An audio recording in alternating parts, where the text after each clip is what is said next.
Çantasına bırakılan bir poşet, 3 ay süren bir kabus ve masum bir kadını adım adım ölüme sürükleyen bir büyü.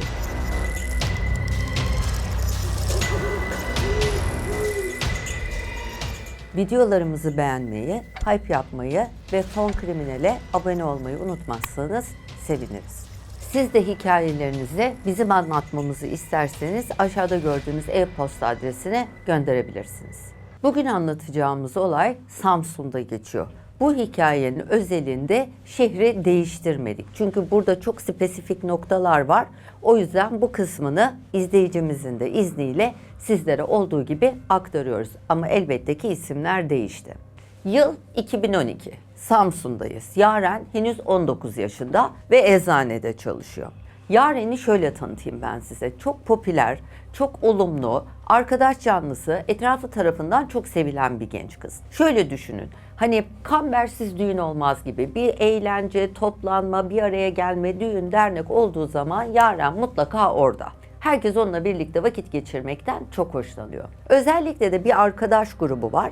Hepsi ya okuyorlar ya çalışıyorlar. Herkesin gün içinde meşguliyetleri var elbette. Ama bu arkadaş grubu mutlaka haftada bir ya da 15 günde bir araya gelip birlikte vakit geçiriyorlar. İşten, güçten, hayattan, ailelerden sohbet ediyorlar, beraber yemek yiyorlar. Böyle bir arkadaş ortamından bahsediyoruz. Aynı yıl Yaren'in babası kötü bir rahatsızlığa yakalanıyor. Böbrek kanseri oluyor. Ve aile için son derece maddi, manevi, üzüntü verici, yorucu, yıpratıcı bir süreç başlıyor. Yaren'in babasının tedavisi için hastane, doktor gezdiriliyor. Evin içinde tabii bir üzüntü, bir stres, gerilim ister istemez. Ve Yaren babaya çok düşkün. O yüzden bu süreçten çok kötü etkileniyor. Gerçekten çok mutsuz oluyor.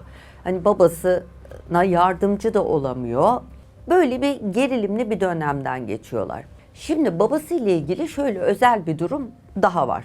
Babasının aslında psikolojik sıkıntıları da var. Böyle panik atak geçmişi, duygusal sıkıntıları olan bir insan bu hastalığa yakalanmasıyla birlikte babasının bu stresi, bu gerilimi tavan yapıyor. Daha da gerilimli, daha da tedirgin bir insana dönüşüyor. Fakat bu süreçte Yaren eskisi kadar sık olamasa da mutlaka arkadaşlarıyla bir araya gelmeye özen gösteriyor. Çünkü o kadar mutsuz ve yorucu, yıpratıcı bir dönemden geçiyor ki Yaren'i o süreçte hani biraz daha kendinde tutan tek şey arkadaşlarıyla olan bu buluşmalar. 15 günde bir onlarla bir araya gelip dertleşmeye, sohbet etmeye özen gösteriyor.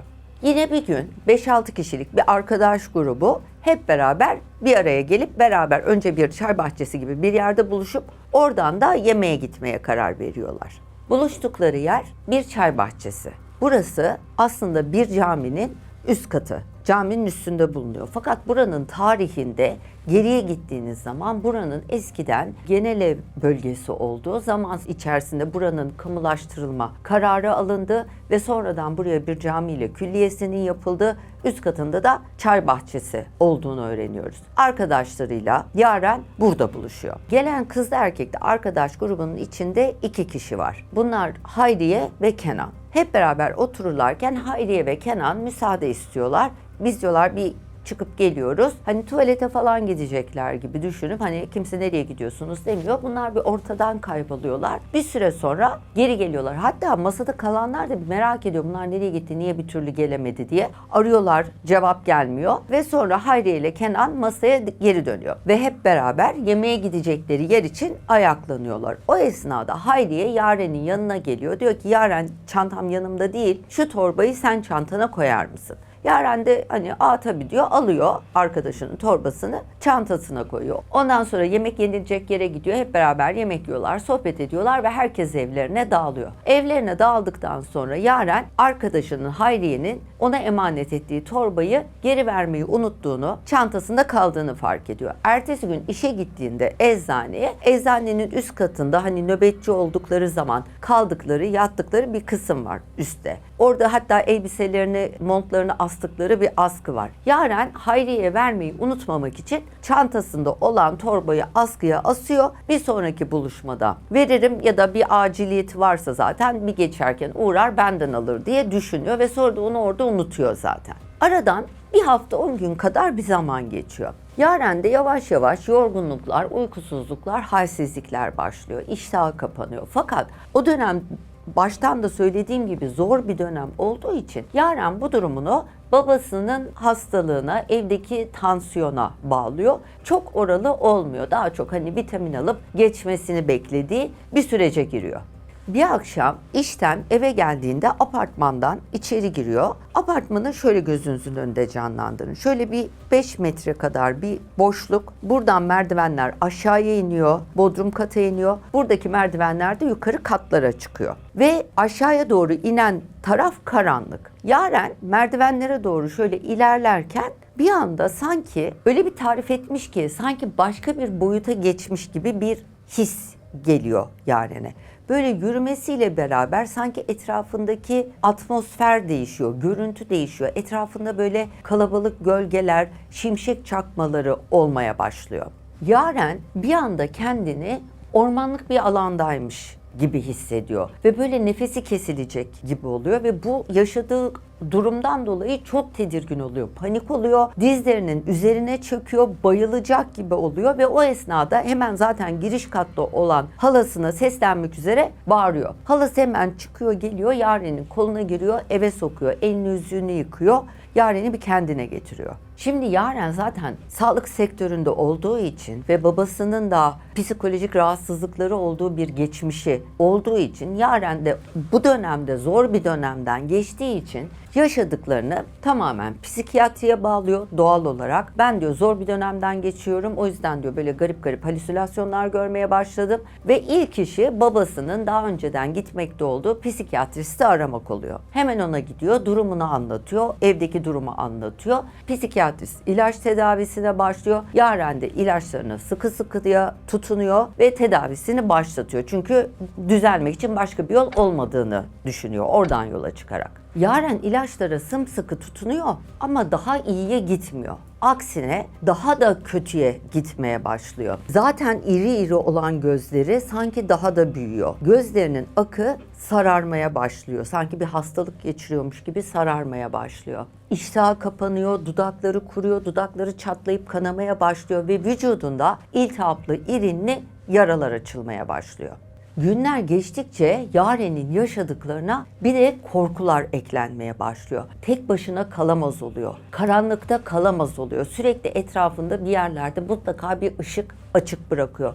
Yalnız tek başına oturamıyor. Hatta eczanede olduğu süre içerisinde gündüz bile olsa tek başına durmak hiç istemediği için eczaneye gelen müşterilere yalnız kalmamak için benim yanımda oturur musunuz, biraz durur musunuz demeye başlıyor. Ve etrafındaki insanlar da tabii Yaren'i tanıdıkları için, aileyi bildikleri için, babasının durumunu bildikleri için Yaren'in durumunu ailede yaşadıkları bu sıkıntıya veriyorlar. Diyorlar ki Yaren'cim zor bir süreçten geçiyorsunuz. Çok doğaldır böyle hissetmen. Haklısın.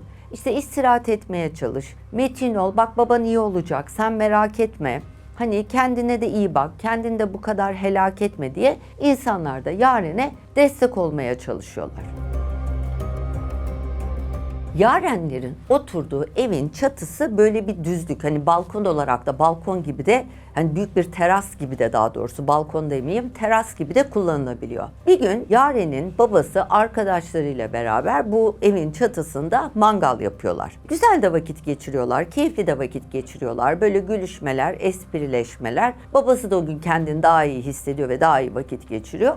Yaren de o gün yukarıya babasıyla arkadaşlarının yanına çıktığında kendini bir tuhaf hissediyor. İlk önce böyle dalmış bir şekilde, dalmış gibi mangal ateşine bir süre böyle bakıyor. Sabitlenmiş bir şekilde. O esnada arkasından ne erkek ne de kadın sesine benzeyen boğuk bir ses duyuyor. Ses ona şöyle diyor. Ne duruyorsun? Atsana kendini aşağıya. Bak babam babam diyorsun. Eşiyle dostuyla ne kadar mutlu. Sana gelince hasta, arkadaşlarıyla beraberken keyfi yerinde. Hadi çekme bu sıkıntıyı, at kendini aşağıya diye kıza arkasından bağırıyor. Yaren kontrolsüz bir şekilde böyle çatının kenarına doğru yürümeye başlıyor. Kendini atacak aşağıya. Ve o esnada babası kızının kendini atmak üzere olduğunu görüyor. Koşarak geliyor. Yaren'e sarılıp kenara çekiyor. Çatıdan uzaklaştırıyor. Köşesinden uzaklaştırıyor. Ve kızına sarılıp ağlamaya başlıyor. Çünkü kendini çok kötü hissediyor. Yaren'in duygularının bu kadar allak bullak olmasından, bu kadar dengesinin bozulmuş olmasından kendini sorumlu tutuyor. Hem kendimi mahvettim hem kızımı mahvettim diye çok üzülüyor. Ve bu olaydan sonra babası Yaren'i bir dakika bile gözünün önünden yanından ayırmaz oluyor.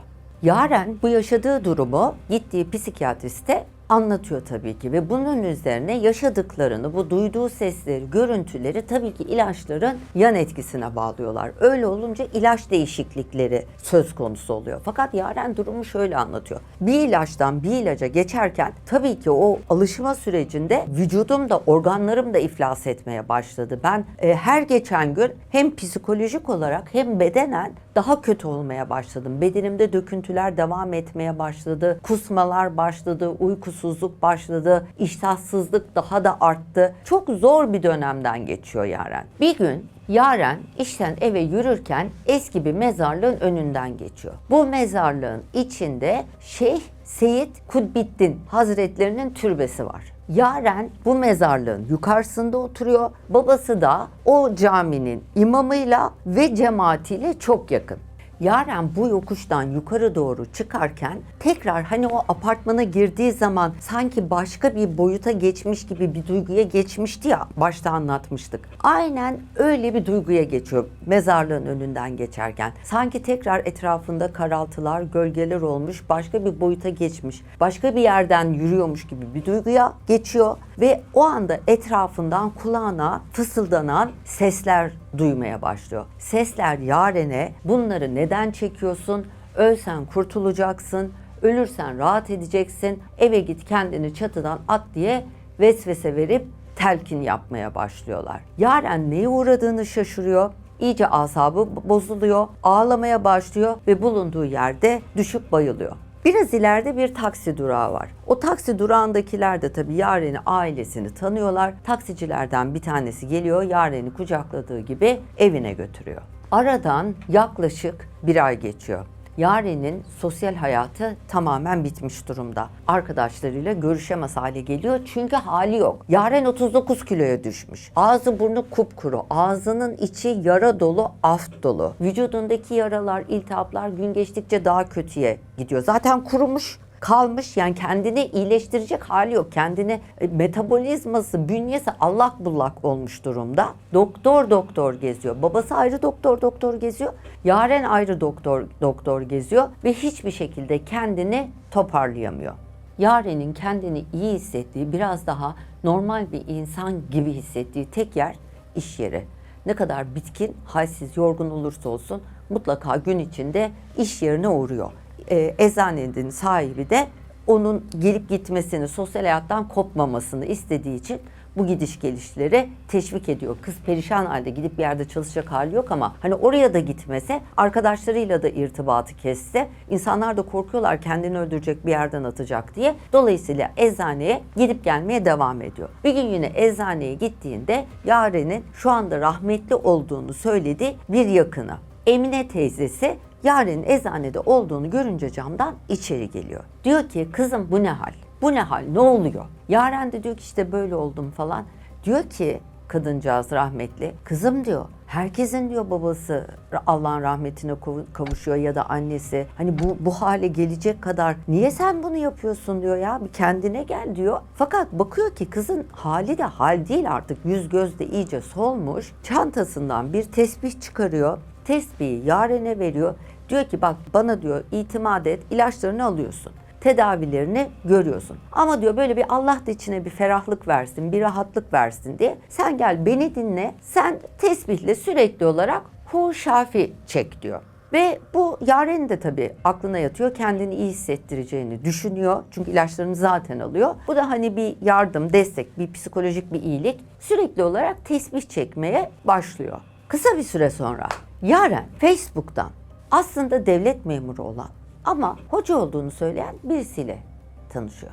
Ve görüntülü konuşmaya başlıyorlar. Ve hoca görüntülü olarak Yaren'i okuyup onu iyileştirmek için bir takım çalışmalar yapmaya başlıyor. Bu hocayla tanıştıktan sonra hoca buna iyi gelecek diye buna işlemler yaptırıyor ya. Bir gün eczanenin tuvaletini kullanıyor. Eczanenin tuvaletinden çıktığı anda bir anda sanki bir bu tarafında iki tane varlık Yaren'in üzerine saldırıyor, öyle bir duyguya giriyor ve Yaren'i o duvardan o duvara vurmaya başlıyor ve Yaren vücudunun kontrolünü tamamen kaybediyor. Sanki dayak yiyor, resmen dayak yiyor, oradan oraya savrulmaya başlıyor ve kendini bu yaratıktan, bu enerjiden, bu yaşadığı şeyden kurtarabilmek için eczanenin alt katına doğru atıyor. Fakat bu atma sırasında artık nasıl bir hengame yaşıyorsa merdivenlerden aşağıya yuvarlanıyor ve ciddi yaralanıyor, sakatlanıyor.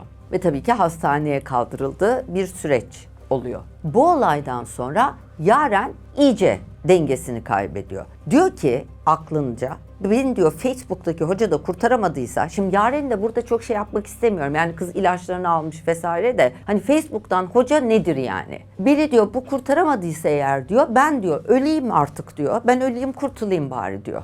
Tam bunu düşündüğü sırada 2 ay önce askıya astığı poşetle göz göze geliyor. 2 ay. 2 ay sonra poşeti hatırlıyor ve yani böyle bir poşete kilitleniyor. Bir anda böyle bir aydınlanma geliyor Yaren'e. Gidiyor poşeti alıyor. Şimdi normalde ne yaparsınız? Poşeti alırsınız, şöyle içine bakarsınız. Yaren öyle yapmıyor. Yaren şöyle tarif ediyor. Benim diyor içime öyle bir duygu geldi ki poşeti aldım böyle çevirip yere döktüm ne var diye ve içinden bir erkek atleti çıkıyor. Bu erkek atletinin üzerinde İbranice yazılar olduğunu söylüyor. Bunun yanında da alüminyum folyoya sarılmış 3 tane muska var. Bunları görür görmez Yaren sanki böyle göğüs kafesinden midesine doğru sanki böyle ılık ılık bir şey akıyormuş gibi, böyle içi kanıyormuş gibi bir duygu hissediyor ve bunları topladığı gibi koşa koşa babasına götürüyor. Babası da demiştik ya camide arkadaşları var, imamla arkadaş diye. Babası hemen imamı arıyor. İmam da diyor ki poşeti alın hemen bana gelin. İmam bunun büyü olduğunu söylüyor.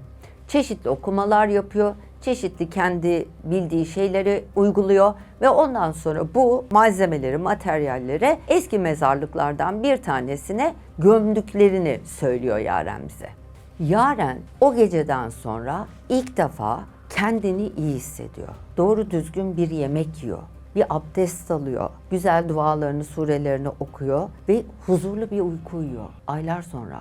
Yaren biraz gözü açılıp kendine geldikten sonra, şöyle bir kendini toparladıktan sonra poşeti kim vermişti? Çay bahçesinde kim vermişti poşeti? Hayriye. Hayriye'yi arıyor. Diyor ki sen gel biz seninle bir konuşalım. Hayriye geliyor tabii koştur. Gözyaşları içinde. Yaren çok özür dilerim bunun seninle hiçbir alakası yok ve olayın ne olduğu ondan sonra ortaya çıkıyor. Hayriye'nin söylediği kadarıyla. Hayriye'ye itimat edeceğiz burada. Diyor ki ben sana yani şöyle bir şey söylemek istiyorum. Yaren buna inanmış ama ben çok inandım mı emin değilim. Hayriye diyor ki ben sana bir şey yapmadım. Biz diyor o gün Kenan'la beraber hocaya gittik. Kenan'ın kısmeti açılsın diye Kenan'a bir işlem yaptırdık. Sonra ben o torbayı aslında Kenan'la işlem yapacaktık. Kenan'da olacaktı. Sana vermiştim. Sen de unuttun. Sonra sen gün geçtikçe kötüye gitmeye başladın. Ondan sonra ben Kenan'a dedim ki, Yaren bunu bize yazarken bizim çok ikna olacağımızı düşünerek yazmış ama Yarencim şu anda beni dinliyorsan bir tekrar değerlendir. Sen ikna oluyor musun gerçekten buna diye.